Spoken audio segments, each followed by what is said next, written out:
Bonjour Fatih. Bonjour. Alors moi j'ai une confession à faire. Je n'avais pas peur de prendre la parole en public jusqu'à la présentation de Bruno.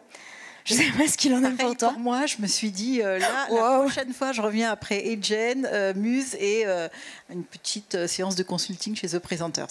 C'est ça. Donc on va essayer de faire au mieux. Vous serez indulgents maintenant que vous êtes éclairés.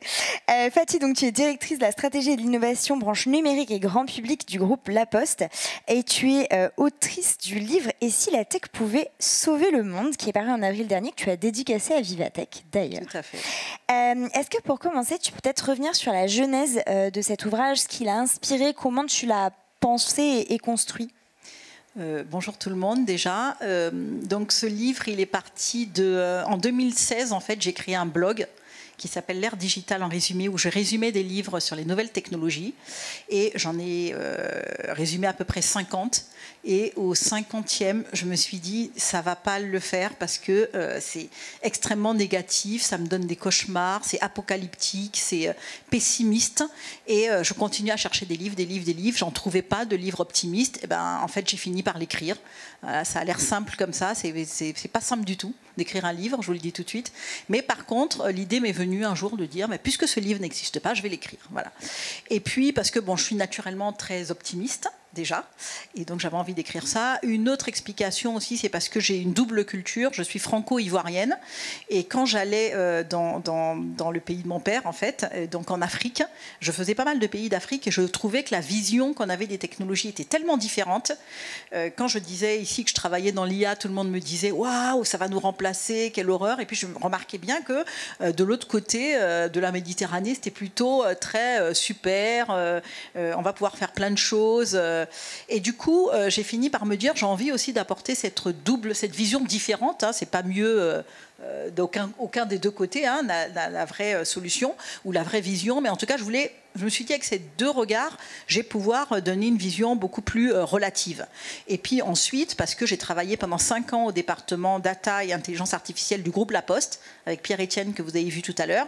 Et du coup, c'est vrai que dans le groupe La Poste, comme on a beaucoup utilisé l'intelligence artificielle aussi pour accélérer des transitions sociétales, environnementales, je me suis dit, c'est le bon moment, on est dans une phase de bascule, de transition des valeurs, et ça tombe bien parce que je pense que tout le monde est prêt.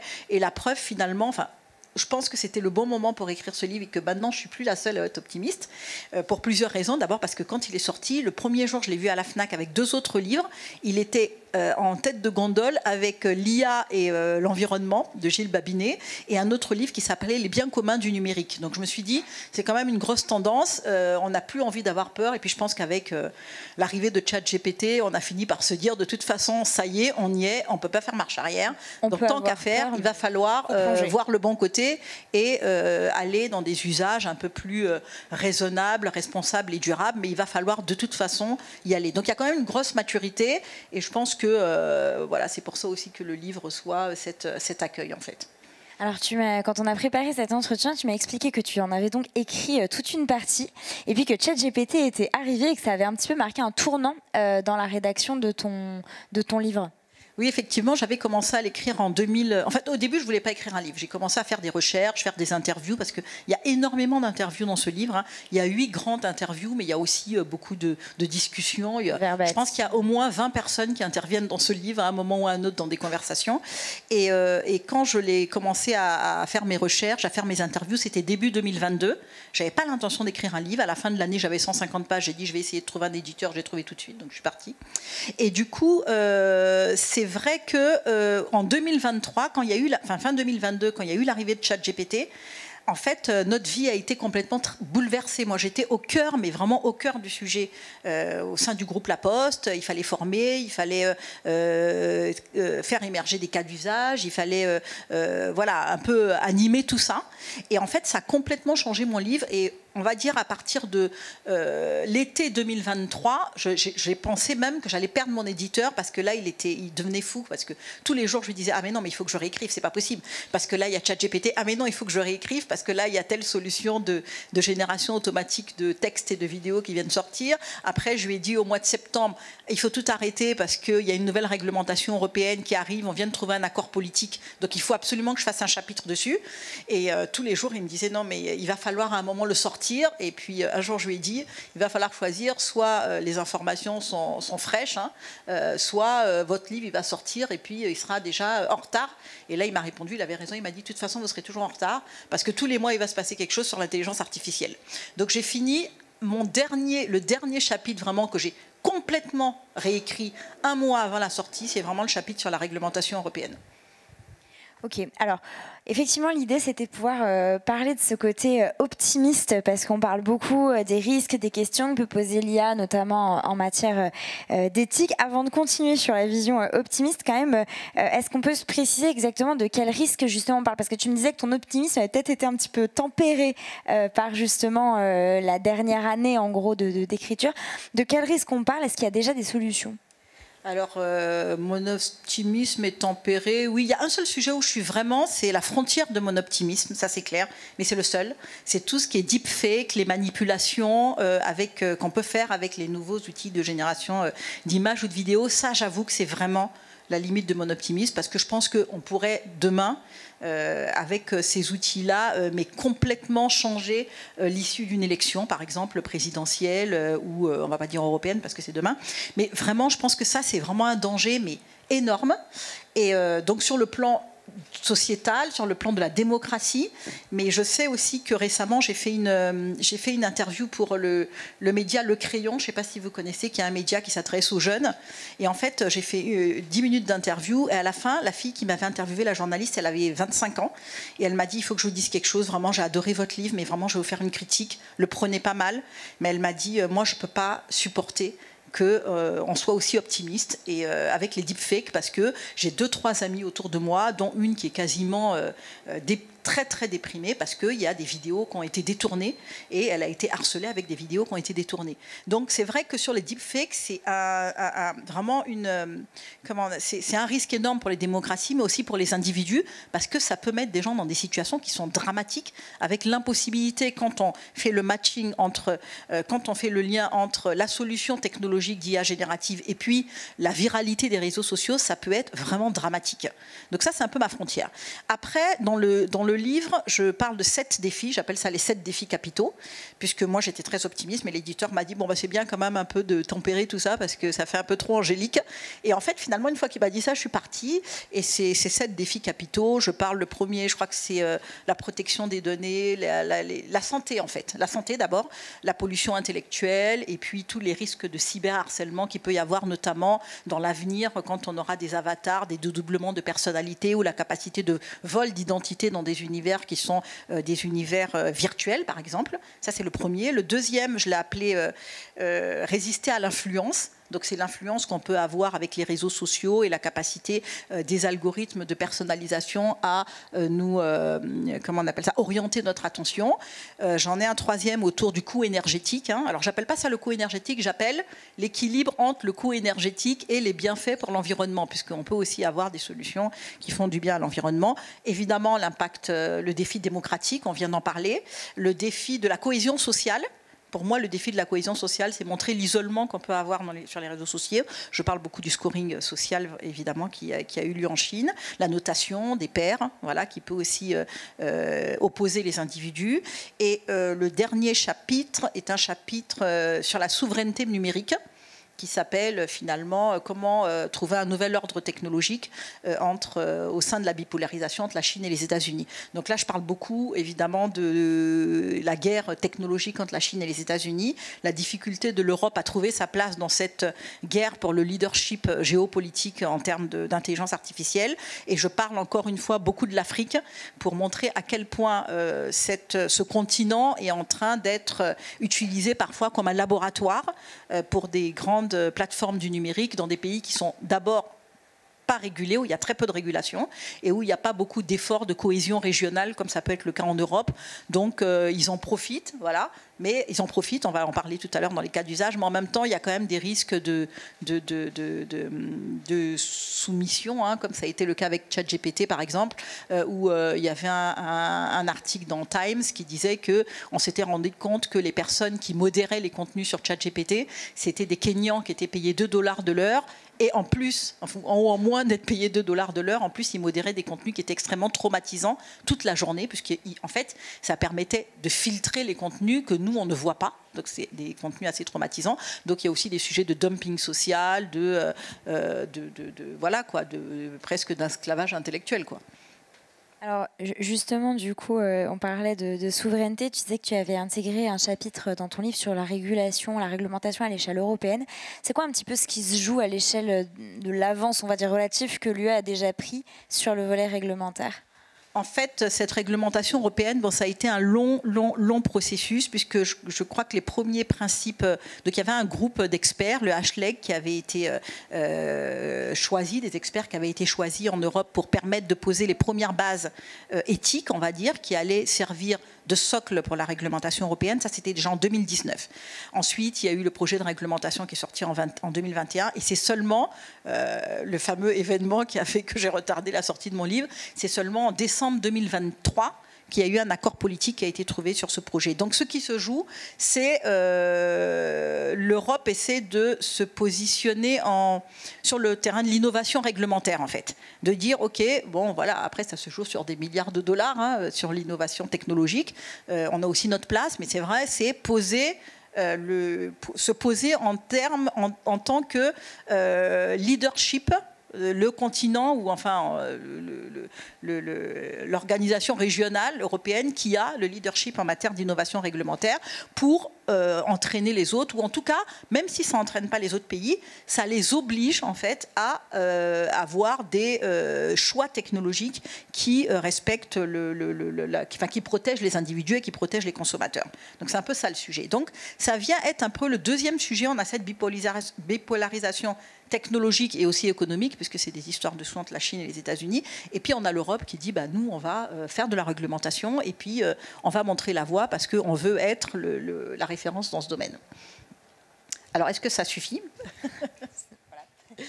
C'est la question. Alors, la question, c'est vrai que bon, il y a eu beaucoup de débats justement en 2023 avec l'arrivée de ChatGPT, énormément de débats politiques, puisqu'il y a pas mal de personnes qui se sont opposées en disant, des experts ou des hommes politiques qui se sont opposés en disant, là vraiment on vient de voir ChatGPT, on est en pleine rupture technologique et ça va bouleverser en fait le monde de l'intelligence artificielle. Est-ce que c'est le moment en Europe de réglementer, sachant que c'est pas que de la réglementation, hein. Derrière ça régule, mais il y a aussi des efforts normatifs, ça va mettre énormément de contraintes de conformité. Est-ce que finalement c'est pas une manière de prendre du retard ou de réduire en fait le déploiement aussi des solutions d'intelligence artificielle en Europe, voilà. Donc finalement il y a eu quand même beaucoup de débats sur, d'ailleurs je crois, il me semble que mon chapitre s'appelle innover ou réguler. Donc c'est vrai que pendant ces débats parlementaires et ensuite ces débats politiques et ces débats d'experts, le sujet c'était qu'on a quand même énormément opposé la régulation et l'innovation en disant plus on régule, plus on freine l'innovation et plus on freine l'innovation chez nous, mais on freine aussi peut-être l'envie des autres de venir déployer des solutions sur notre périmètre géographique parce que ce sera plus long à déployer, parce que ça va mettre des contraintes à la fois sur la recherche, à la fois sur la conception, à la fois sur le déploiement. Et ça finit par être un frein économique, du coup. Alors, est-ce que c'est un frein économique ? Non, moi je pense que c'est... Alors, mon avis, hein. Là c'est vraiment mon avis, ça n'engage que moi. Moi je trouve que c'est bien que l'Europe réglemente et je trouve que voilà, après on va toujours trouver un équilibre, hein. On n'est pas non plus, on va chercher notre survie, donc à un moment on va trouver un bon équilibre. C'est bien parce que c'est quand même, il faut bien qu'un continent le fasse ou un groupe de pays le fasse et je trouve que c'est quand même plutôt naturel que ce soit l'Europe et donc c'est bien. Voilà, je ne reviens pas dessus. Par contre, ce qui est un peu gênant, c'est de penser que ça pose un sujet... enfin, c'est hyper mouvant, en fait. Ce que je pense, c'est que l'innovation réglementaire, ça ne peut pas être une barrière. C'est une barrière à l'entrée quand on a un concurrent qui a des milliards et des milliards de dollars à poser sur la table pour accélérer sa stratégie en IA, comme c'est le cas par exemple de la Chine. Par contre, l'innovation réglementaire, ce n'est pas une barrière. Ce que je veux dire, c'est que ça va assez vite finalement, dans un pays, surtout si on parle de pays autoritaires, de dire nous aussi on va faire pareil, on va sortir une loi et puis on va réguler. Donc ils auront toujours des régulations. D'ailleurs, ça commence aux États-Unis, en Chine, il y a des régulations qui sont quand même des pâles copies de la réglementation européenne. Par exemple, on va être peut-être sur la protection des consommateurs, mais on ne va pas être comme en Europe à considérer l'individu comme une entité vraiment humaine à protéger en soi. Ça va être souvent protéger les consommateurs, des réglementations en Chine sur la protection des mineurs, mais ce n'est pas l'homme considéré comme ayant un droit individuel, une liberté individuelle qu'il faut respecter. Ça va être toujours lié soit à une catégorie de personnes, les mineurs, soit à une catégorie de consommateurs. Voilà. Mais il n'y a pas ce côté liberté fondamentale et protection de l'homme en tant que tel, quoi, en fait. Donc, ce que je voulais dire, c'est que ça ne va pas faire des barrières. Donc, c'est un avantage distinctif, mais ce n'est pas un avantage concurrentiel. Ok. Et puis ça a quand même valeur d'exemple.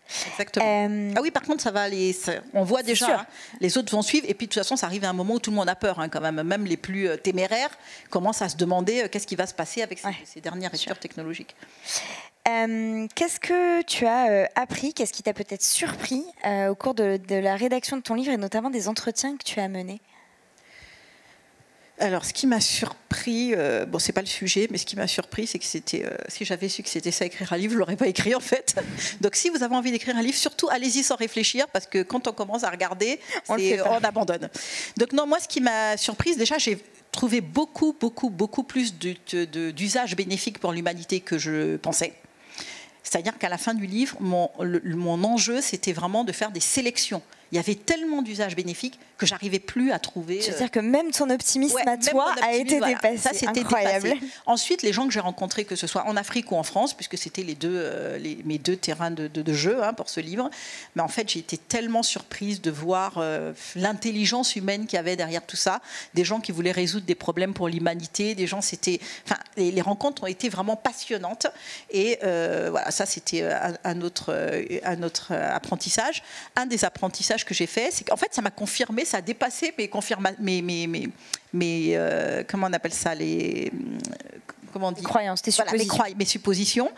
Par exemple, j'étais partie en me disant, de toute façon, la technologie, c'est surtout l'usage qu'on en fait, et on est vraiment guidé par nos idéologies, par nos choix politiques, nos choix économiques. Mais c'était tellement fort que j'ai compté, il m'est arrivé au moins 30 à 35 fois, j'ai écrit le mot économie dans mon livre, où j'ai renoncé à écrire le mot économie, parce que c'était économie de l'attention, économie de l'expérience, économie du numérique, économie de l'attention est une rente. Enfin, je me suis rendu compte en fait que chaque fois qu'on parlait du numérique, on parlait toujours du numérique avec des termes capitalistes, quoi. Que c'était vraiment extrêmement lié, la productivité, la rentabilité, l'intelligence artificielle, et j'arrivais pas. Et à un moment, je me suis dit, non, celui qui en parle le mieux, c'est Yves Citon, dans son livre qu'il a sorti en 2014, l'économie de l'attention, où il dit carrément, c'est une rente, c'est un dépassement des logiques oppressives. Enfin voilà, c'est quelque chose qui m'a frappée, et à un moment, et plus je voyais ces mots économie liés au numérique, plus je me disais non mais il faut vraiment écrire ce livre pour expliquer qu'on peut aussi utiliser l'intelligence artificielle et les technologies pour le progrès humain, pour le bien de l'humanité, parce que c'est possible, quoi. Et d'ailleurs il y a un chapitre dans mon livre sur le travail, pour revenir un peu sur l'entreprise, où j'explique en fait, tout ce chapitre, j'explique tous les usages de l'intelligence artificielle qu'on peut avoir en entreprise, en dehors des solutions pour la productivité et donc pour la rentabilité. Ça ne veut pas dire qu'il ne faut pas faire de rentabilité ou de productivité dans l'entreprise, c'est pas ça. Mais je voulais montrer tout ce qu'on peut faire autrement, qui sont des solutions, par exemple des plateformes pour faciliter le retour au travail des gens qui sont en longue maladie, tout ce qui est autour de l'apitech, aussi toutes les solutions dans l'usine pour les tâches pénibles avec des exosquelettes qui sont couplés avec de l'intelligence artificielle pour éviter les troubles musculo-squelettiques, je ne sais plus, ou pour voir dans des usines ou sur des plateformes techniques, anticiper les obstacles dans des déplacements ou éviter de se brûler, par exemple, en ayant de la réalité virtuelle qui vous renvoie dans votre casque des risques d'incendie ou de matière chaude. Enfin voilà, j'ai voulu montrer tout ce qu'on peut faire. Ou alors, pour les chauffeurs routiers, par exemple, la vision par ordinateur qui permet de détecter des chauffeurs qui sont fatigués ou de pouvoir les accompagner ou les remplacer sur le chemin pour éviter des accidents. Donc tout mon chapitre sur le travail, Une partie, c'est sur ça, et puis l'autre partie, c'est comment aussi la data et l'IA peut accompagner la transition RSE des entreprises. Donc en fait, j'ai pris le chapitre sur l'entreprise sur tout un autre angle qui est plutôt un angle RSE, quoi, en fait. Tu me parlais aussi, quand on a préparé, d'un point que je trouvais hyper intéressant, c'était que tu avais été surprise à quel point la démographie d'un pays ou d'un espace jouait sur la perception de la technologie et de l'IA notamment. Alors c'est sûr que ça c'était aussi assez intéressant parce que au début je me demandais mais pourquoi il y a une telle différence de perception, et en fait je me suis rendu compte que c'est vrai que dans les pays occidentaux, comme c'est des structures démographiques assez vieillissantes, on a tendance à regarder le passé, voilà, et puis dans des pays où vous avez 50% de la population qui a moins de 20 ans, ben forcément on va tout de suite vers l'avenir, on va tout de suite sur ces technologies là. Alors évidemment c'est une généralité, c'est pas aussi clair que ça. La preuve, c'est que dans mon livre, je fais beaucoup référence à Michel Serres, qui est un Africain, hein, qui est français. Et donc Michel Serres et tous les livres qu'il a écrits. Voilà, et il est décédé d'ailleurs, mais il était quand il a écrit les livres auxquels je fais référence. Ah oui, il avait 90 ans à peu près, ou 85 ans. Quand il a écrit Petite Poussette, C'était mieux avant. Enfin, tous ces livres où il expliquait en fait à quel point finalement il faut arrêter d'être nostalgique, il faut utiliser ces technologies pour réinventer le monde et surtout accompagner les jeunes plutôt que de les blâmer, de les accompagner dans cet usage des technologies. Donc, et Michel Serres justement expliquait que c'était pas mieux avant, puisqu'avant on mourait d'épidémies. Et du coup, moi j'ai profité un peu de ce livre de Michel Serres où il parle des épidémies, des morts par milliers pendant la peste. Enfin bon, et j'ai fait le parallèle avec le Covid, puisque j'ai écrit le livre juste après le Covid pour montrer à quel point les technologies aussi nous ont permis de rester en contact avec notre environnement. De faire des progrès énormes au niveau des biotechnologies et de l'informatique computationnelle pour trouver des nouveaux vaccins. Enfin voilà. Donc tout ça, c'est aussi. Donc c'est pas parce qu'on est dans un pays occidental qu'on est forcément pessimiste. La preuve, c'est que nous on est dans un pays occidental et on n'est pas pessimiste puisque tout le monde a envie maintenant de lire des livres optimistes. Absolument. Mais c'est vrai que la démographie, même dans le choix des solutions, j'ai remarqué, par exemple, j'ai un chapitre sur la Smart City, on voit bien qu'on ne va pas choisir les solutions technologiques pour la Smart City, ça ne va pas être pareil. Dans les pays, dans les zones urbanisées, les capitales en Afrique, on va plutôt essayer de trouver des solutions justement pour décongestionner comment on appelle ça, la circulation, pour réduire la pollution, enfin voilà, comment on peut faire un peu pour vivre mieux. Et en Occident, on va plutôt chercher beaucoup de solutions autour de comment réorganiser les espaces de travail pour avoir comment on appelle ça, adapter en fait ces lieux, ces espaces en fonction des besoins individuels de travail ou de divertissement ou de lieux personnels. Donc là, ouais, la démographie, ça m'a paru vraiment très. Mais je pense que c'est structurant surtout, pas que sur l'IA, et que ça fait la différence en fait. Alors je reviens sur ce que tu disais, sur la partie où tu parlais de l'entreprise. Donc justement, ici, on est plutôt sur une conférence où on s'adresse qu'à des décideurs, des personnes qui occupent des responsabilités, plutôt même dans des grands groupes. À ton avis, le rôle des entreprises dans la transformation data et IA que l'on vit, à la fois à leur échelle et puis peut-être plus globalement à l'échelle de la société, qu'est-ce que ça peut être ? De toute façon, depuis quelques années, hein, j'ai envie de dire depuis 5 ans à peu près, mais ça va s'accélérer avec la nouvelle réglementation européenne sur le reporting de durabilité, qui est la CSRD. On est de toute façon, l'entreprise est au cœur de toute la révolution RSE. Enfin, l'entreprise a toujours été au cœur de toutes les révolutions, hein, finalement, sociétales et environnementales. Là, ça s'accélère puisqu'elle va être obligée, de bon gré ou mal gré. Il faudra de toute façon qu'elle accélère cette transition de la société. C'est quand même un sujet data, puisque finalement, ce reporting extra-financier qui va être exigé, c'est un reporting qui va demander aux entreprises de consolider plus de 1000 points de données. C'est un sujet de reporting, d'auditabilité des données, de comparabilité des reportings. Donc, nous, on voit déjà, en tout cas à la Poste, c'est un sujet data, déjà. Donc, il va falloir mettre les données en qualité, pouvoir les croiser, aller analyser des données. Donc, le traitement automatique du langage, ça va beaucoup aider. La reconnaissance de caractères, il y a des milliers. Nous, on a déjà commencé à utiliser des algorithmes pour lire des milliers de documents sur la CSRD, la réglementation sur le reporting de durabilité, déjà pour pouvoir lire ces 1000 pages, commencer à trouver les indicateurs clés, comment on les organise pour, à la fin, pouvoir structurer l'architecture du SI qui va servir justement à créer ces reportings. Donc déjà, l'intelligence artificielle aide, c'est un sujet data, ça c'est la première chose. Ensuite, il ne faut pas non plus être angélique, hein, parce que moi, je travaille dans la data l'IA, hein, je ne suis pas dans une association humanitaire hein, pour l'instant. Donc, on utilise la data aussi, comme tout le monde, pour de la performance. Voilà. Il faut le faire, parce que c'est important. Par contre, ce que je voulais dire, c'est que il faut... Ça, c'est une conviction. Depuis 10 ans que je suis dans ce domaine, c'est qu'il faut être transparent. Voilà. Il faut arrêter de dire, je pense, voilà, que ça va, on va faire des tâches à plus faible valeur ajoutée, c'est vrai, mais il faut qu'on dise quelles tâches à forte valeur ajoutée on va faire plus tard, comment on va utiliser ces outils au quotidien, puisque maintenant la différence, c'est que c'est à la main de tous les collaborateurs. C'est pas comme avant où on déployait des algorithmes dans une usine informatique, et puis après on déployait dans les systèmes d'information. Là, c'est à la main de tout le monde. Donc je pense qu'il faut être transparent, il faut acculturer, il faut former, dire aux salariés que de toute façon, voilà, peut-être le travail il sera autrement demain, mais quel sera-t-il ce travail? Voilà, il faut le dire, préparer la suite et puis leur apprendre surtout à utiliser ces outils et à mettre tout le monde au même niveau dans l'utilisation de ces outils. Ça, c'est quelque chose qui est assez clair. Donc voilà, on n'est pas en train de dire que c'est pas de la performance. Si, il y a de la performance, mais performance n'est pas égale à réduction d'emploi. Voilà, c'est toujours pareil. C'est qu'est-ce qu'on en fait, qu'est-ce qu'on va en faire, quelle est la finalité?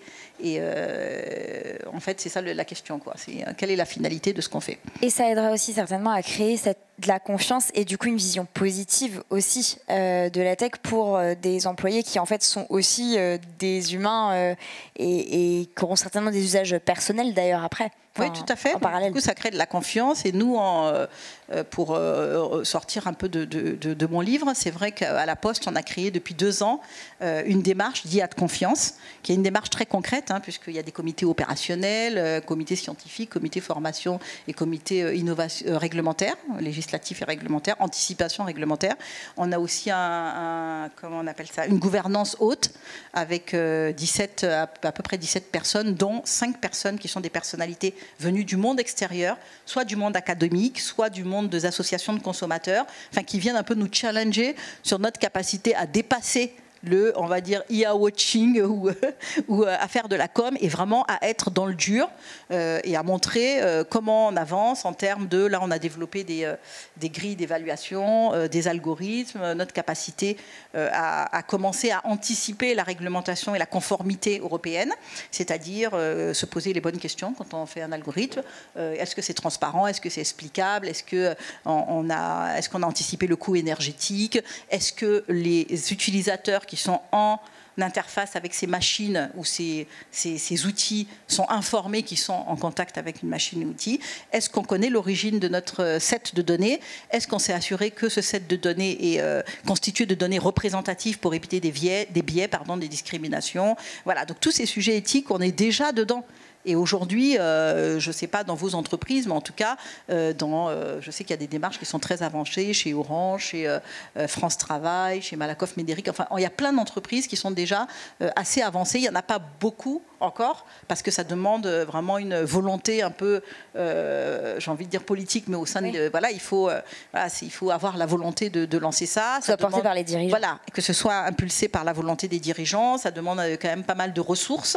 Et puis, ça demande une conviction, parce qu'on est en train quand même de demander à des data scientists ou des personnes qui développent des solutions de se poser des questions qui sont des questions éthiques. Alors en général, ça se passe bien parce que tout le monde a envie d'avancer sur ce sujet, mais il faut quand même qu'il y ait une volonté forte pour que tout le monde